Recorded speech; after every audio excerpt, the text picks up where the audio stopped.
দেশের বিভিন্ন জেলায় diploma in nursing and midwifery কোর্সকে ডিগ্রি সমমান করার দাবিতে মানববন্ধন ও বিক্ষোভ করেছে নার্সিং শিক্ষার্থীরা।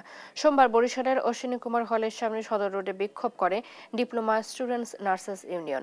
একই দিন স্থানীয় প্রেস ক্লাবের সামনের সড়কে হাতে হাত ধরে 1.5 ঘন্টা মানববন্ধন করে গোপালগঞ্জ নার্সিং ইনস্টিটিউটের শিক্ষার্থীরা।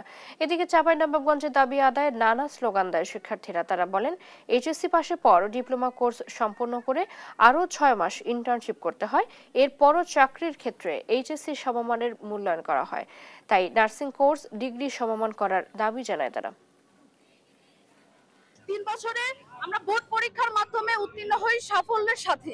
তারপর আমরা এই যে ডিপ্লোমা কোর্সটাকে শেষ করি, কিন্তু এই ডিপ্লোমা কোর্স শেষ করার পরও তারপরও আমরা সেই এসএসসির যে সমমান সেইটাই পাচ্ছি। যে স্মারকলিপি এখন পর্যন্ত কোনো সদুত্তর আমরা পাইনি।